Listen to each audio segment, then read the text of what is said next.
السلام علیکم، میں ہوں عرفان سمور۔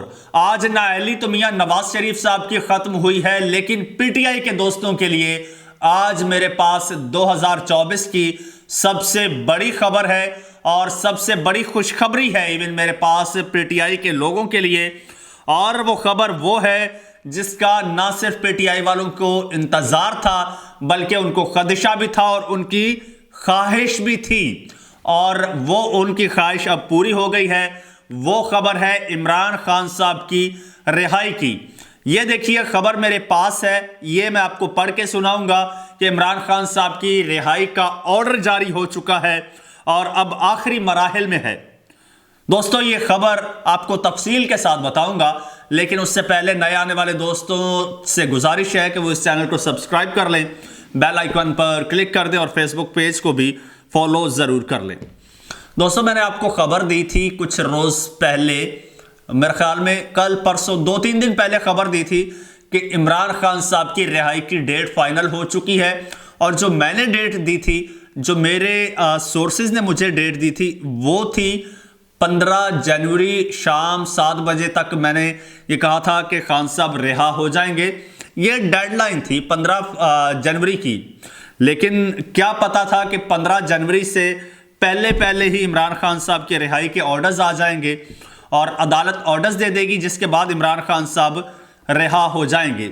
اس بارے میں بات کرتے ہیں، اور ساتھ میں یہ بھی میں آپ کو بتاؤں گا کہ وہ کون سی کنڈیشنز تھی جن کی بنا پر عمران خان صاحب کو معجزانہ طور پر رہائی دی گئی۔ جی ہاں، معجزانہ طور پر، ورنہ عمران خان صاحب کی رہائی کے نہ کوئی امکانات تھے، نہ کوئی امید تھی، بلکہ دوسری جانب پورا یہ پلان بنا لیا گیا تھا اور یہ فل اینڈ فائنل پلان تھا کہ عمران خان صاحب کو سزائے موت دینی ہے، یا کم از کم 14 سال تو عمران خان صاحب کو جیل میں رکھنا ہے، تاکہ پاکستان کی سیاست سے عمران خان صاحب کا صفایا کیا جا سکے۔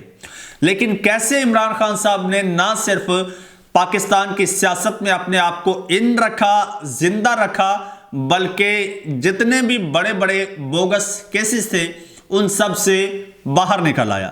یہ کیسے ہوا؟ یہ بڑی انٹرسٹنگ سٹوری ہے کہ عمران خان صاحب کے ہاتھ آخر کون سا ایسا اتنا مضبوط پتہ لگ گیا ہے، ایسا کارڈ ہے کہ جیسا عمران خان صاحب چاہتے ہیں ویسا ہی ہوتا ہے۔ کیونکہ اس کا ایک بڑی دلیل یہ ہے کہ ایک خاتون ہے، خود کو صحافی کلیم کرتی ہے، ایک ٹی وی چینل پر ایک شو بھی کرتی ہیں، اور ان کے بڑے طاقتور لوگوں کے ساتھ مراسم ہیں، بڑے طاقتور حلقوں میں۔ تو انہوں نے ایک ٹویٹ کیا تھا، اور اپنے ٹویٹ میں انہوں نے کہا تھا کہ عمران خان صاحب کو کم سے کم 14 سال قید کی سزا ہو سکتی ہے سائفر کیس میں، اور زیادہ سے زیادہ سزا جو ہے وہ عمر قید ہوگی۔ لیکن اللہ نے کرم کیا اور فیصلہ خان صاحب کے حق میں آیا، اور عدالتوں نے، پاکستان کی عدالتوں نے اس سائفر کیس کو اڑا کے رکھ دیا، آپ کو پتا ہوگا۔ لیکن خان صاحب رہا نہیں ہوئے تھے۔ اب فائنلی عمران خان صاحب کی رہائی کا پروانہ بھی آ گیا ہے، اور اب وہ میں آپ کو پہلے رہائی کی خبر پڑھ کے سناتا ہوں، پھر دلچسپ اسٹوری ہے کہ یہ عمران خان صاحب نے کیسے ان کی گردن پر پاؤں رکھ کے یہ فیصلہ اپنے حق میں دلوایا ہے، ورنہ اور بلکہ انصاف لیا ہے ان کی گردن پر پاؤں رکھ کے۔ پہلے آپ کو خبر دیتے ہیں جی۔ سائفر کیس میں عمران خان صاحب کی رہائی کی روبکار جاری کر دی گئی ہے۔ روبکار کیا ہوتا ہے؟ ریلیز آرڈر ہوتا ہے، جو عدالت آرڈر جاری کرتی ہے کہ اس شخص کو ریلیز کر دیا جائے، رہا کر دیا جائے۔ پھر وہ جو آرڈر ہوتا ہے اس کو روبکار کہا جاتا ہے۔ وہ آرڈر پھر وکیل لے کر جیل میں جاتا ہے، جیل سپرنٹینڈنٹ کے پاس، جیلر کے پاس۔ جیلر پھر رہا کر دیتا ہے ملزم کو، ملزم ہو جو بھی ہو اس کو، یا مجرم ہو، اس کو رہا کر دیتا ہے۔ تو وہ روبکار جو ہے سائفر کیس میں، جو سب سے خطرناک، سب سے سنگین کیس تھا سائفر کیس، اس میں روبکار جاری کر دی ہے عدالت نے، اور وہ وکیل کو دے دی گئی ہے۔ وکیل ایون لے کے اڈیالہ جیل پہنچ چکے ہیں، شاید اڈیالہ جیل میں انہوں نے وہ جو روبکار ہے وہ دے دی ہے۔ اس کے بعد مرحلہ آتا ہے عمران خان صاحب کی رہائی کا، اور وہ جو رہائی کا مرحلہ ہے وہ کوئی اتنا بڑا ٹارگٹ یا ٹاسک نہیں ہے. رہائی بھی عمران خان صاحب کی اب مشکل نہیں ہے. اب ان پر جو کیسز ہیں وہ اتنے بڑے کیسز نہیں ہیں, وہ ہلکے پھلکے کیسز ہیں, اور وہ 2 کیسز ہیں, ان کے بارے میں بتا دیتا ہوں. ایک ہے القادر ٹرسٹ کا کیس. آپ کو یاد ہوگا القادر ایک ٹرسٹ بنایا خان صاحب جب وزیر اعظم تھے, اور پھر اس کے تحت ایک یونیورسٹی بنائی. تو القادر ٹرسٹ کی جو زمین تھی نا, وہ زمین عطیہ کی ملک ریاض نے القادر ٹرسٹ کو عطیہ کی. اور جب عطیہ کی تو وہ جب پی ڈی ایم کی حکومت تھی تو انہوں نے الزام لگایا کہ یہ عطیہ نہیں کی گئی, یہ عمران خان صاحب اور ملک ریاض کے درمیان ایک معاہدہ ہوا ہے, ایک سیٹلمنٹ ہوئی ہے, اور عمران خان صاحب نے ملک ریاض کے کوئی پیسے معاف کیے ہیں, ان کو کوئی جرمانہ ہوا تھا وہ معاف کیا ہے, تو اس کے عوض ملک ریاض نے یہ القادر ٹرسٹ کو زمین دی ہے. بہرحال یہ ٹرسٹ کی پراپرٹی ہے, خان صاحب کی ذاتی پراپرٹی نہیں ہے. خان صاحب اور ان کی مسز اس میں جسٹ ٹرسٹی ہیں, لیکن چونکہ مقصد جو تھا وہ ان کو پھنسانا تھا خان صاحب کو کسی طریقے سے. بہرحال یہ کوئی اتنا بڑا کیس نہیں ہے کہ جس میں خان صاحب کو کوئی بڑی سزا ہو یا جیل میں رکھا جا سکے. دوسرا ہے جی توشہ خانہ کا کیس نیب کا, کہ وہ جی عمران خان صاحب نے وہ جو گھڑیاں لیں, وہ جو گھڑیاں بیچیں, وہ جو چیزیں کی, تو ان کی کوئی ڈیٹیل نہیں دی. یہ کیس ہے, اور یہ انتہائی بھونڈے قسم کے کیسز بنائے گئے ہیں. وہ شخص, یہ 2 کروڑ غالباً 2 کروڑ کی گھڑی کا کیس ہے, اور 2 کروڑ کے توشہ خانہ کے تحائف کا. وہ شخص جو کہ اب اس وقت جیل میں ہے. مزے کی بات بتاؤں, عمران خان صاحب اس وقت جیل میں ہیں, اور ایسے میں پارٹی ایک ٹیلیتھون کرتی ہے, لائیو فنڈ ریزنگ کرتی ہے, صرف سوشل میڈیا پر, mainstream media TV channels پر مکمل بلیک آؤٹ ہے پی ٹی آئی کا, اور سوشل میڈیا کی حد تک فنڈ ریزنگ کرتی ہے. اور جب فنڈ ریزنگ کا ٹائم ہوتا ہے رات 9 بجے کا, تو پورے پاکستان کا انٹرنیٹ ڈاؤن کر دیا جاتا ہے. نہ یوٹیوب چلتا ہے, نہ فیس بک چلتا ہے, نہ ٹویٹر چلتا ہے, کوئی بھی ایسی سائٹ نہیں چلتی جہاں پر آپ لائیو ٹرانسمیشن دیکھ سکیں.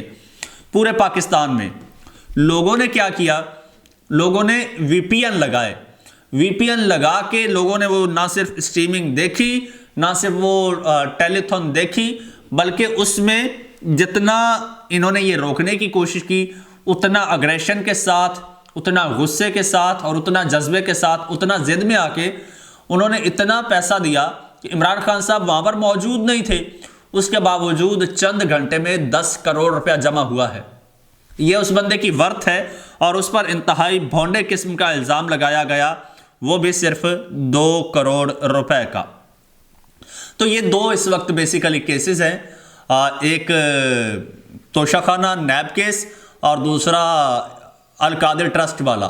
وہ باریک واردات اس طرح سے ڈال رہے ہیں, کہانی اس طرح سے ڈال رہے ہیں کہ وہ القادر کا نام بھی نہیں لے رہے, اس کیس کو نام دے رہے ہیں 190 ملین پاؤنڈ کا.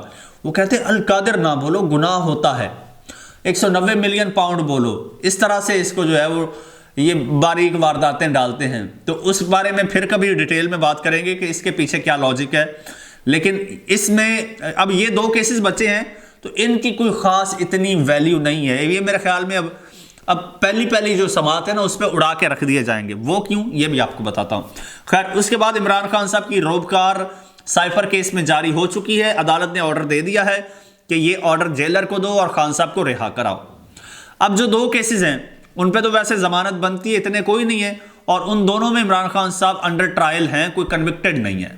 انڈر ٹرائل ہے تو ٹرائل تو ویسے ہی سارے لوگ نیب میں جاتے ہیں اور ڈفرنٹ عدالتوں میں جاتے ہیں, حاضریاں دیتے ہیں. نون لیگ والے نیب میں حاضریاں لگاتے رہے وہاں پہ جا کے, تو خان صاحب گھر سے جا سکتے ہیں, تو ان کو ضمانت مل سکتی ہے. اور ویسے بھی اب ملے گی. وہ کیوں, جس طرح سے یہ ملی ہے وہ اس طرح سے جناب, اب یہ لوگ آ گئے ہیں خان صاحب کی داڑھ کے نیچے, اور خان صاحب مسلسل داڑھ کو دباتے جا رہے ہیں. وہ اس طرح سے کہ اب یہ الیکشن بھی نہیں کروانا چاہ رہے تھے. ایک تو عدالتیں ڈٹ گئی ہیں, انہوں نے کہا کہ ہم نے کسی قسم کا پریشر نہیں لینا. یہی وجہ, ورنہ کچھ ایسی بھی خبریں تھیں کہ یہ نواز شریف صاحب کا جو تاحیات نااہلی کے حوالے سے یہ کیس ہے, یہ جب اس کا فیصلہ محفوظ کیا گیا تو کچھ ایسا بھی خدشہ تھا کہ یہ شاید ایک لمبے عرصے کے لیے اس کو محفوظ کر دیا جائے, اور یہ الیکشن ہو جائیں پھر یہ محفوظ فیصلہ سنایا جائے، یا پھر الیکشن ہی نہ ہو اور لمبے عرصے کے لیے محفوظ ہو جائے۔ لیکن عدالتوں نے کسی قسم کا کوئی پریشر نہیں لیا، یہ فیصلہ بھی سنا دیا گیا، میاں صاحب کے حق میں آیا، بہت خوش آئند فیصلہ ہے، اپریشیٹ کرتے ہیں جی اس کو۔ اسی طرح عدالتیں عمران خان صاحب کو بھی ریلیف دے رہی ہیں، انصاف دے رہی ہیں، مچ اپریشیٹڈ۔ اور ویسے بھی اب عمران خان صاحب اب جو نیب ہے، سوری نیب کہہ رہا ہوں، اب جو آئی ایم ایف ہے، آئی ایم ایف نے اس وقت دینا ہے پیسہ آپ کو۔ آئی ایم ایف کہتا ہے پیسہ تب دیں گے جب عمران خان یقین دہانی کرائیں گے۔ عمران خان صاحب نے کہا ہے کہ جی ہم اپنی یقین دہانی واپس لیتے ہیں آئی ایم ایف کی، کیونکہ نہ تو بر وقت الیکشن ہو رہے ہیں، نہ صاف شفاف ہو رہے ہیں، جس شرط پہ ہم نے حمایت کی تھی آئی ایم ایف کو، یقین دہانی کرائی تھی۔ تو اگر یہ چیز نہیں ہو رہا ہے تو ہم اپنی یقین دہانی حمایت واپس لیتے ہیں۔ تو آئی ایم ایف نے کہہ دیا بھائی یہ واپس لے رہا ہے تو پھر ہم آپ کو پیسے نہیں دیں گے۔ تو جب آئی ایم ایف پیسے نہیں دے گا تو پھر ملک کہاں سے چلے گا؟ تو اب یہ بھی مرہون منت ہے عمران خان صاحب کے۔ خان صاحب نے کہہ دیا ہے، خان صاحب نے کہا ہے کہ اگر مجھے جیلوں سے بے شک نہ نکالو، لیکن میرے جو گرفتار لوگ ہیں ان کو رہا کرو، میرے پارٹی کے لوگوں کے جن کے کاغذات مسترد کر رہے ہو یا انہیں الیکشن لڑنے سے روک رہے ہو، سب کو الیکشن لڑنے کی اجازت دو، صاف شفاف الیکشنز کراؤ۔ یہی وجہ ہے عمران خان صاحب آج جو بات کہہ رہے ہیں، جو ڈیمانڈ کر رہے ہیں، ان کو وہ بات ماننی پڑ رہی ہے۔ اب وہ مکمل طور پر عمران خان صاحب کے داڑھ کے نیچے آ چکے ہیں، اور بلکہ عمران خان صاحب نے ان کی گردن پر پاؤں رکھا ہوا ہے اور ان سے اپنا ہر مطالبہ منوا رہا ہے۔ دوستو چند گھنٹوں کی گیم ہے، چند گھنٹوں میں انشاءاللہ میں اس خبر کے ساتھ آپ کے ساتھ مخاطب ہوں گا کہ آپ کا لیڈر اب جیل سے باہر آ چکا ہے اور اس وقت زمان پارک میں جشن ہو رہا ہے۔ تب تک کے لیے چینل کو سبسکرائب کر لیجئے، بیل آئیکن پر کلک کر لیجئے اور مجھے اجازت دیجئے۔ اللہ حافظ۔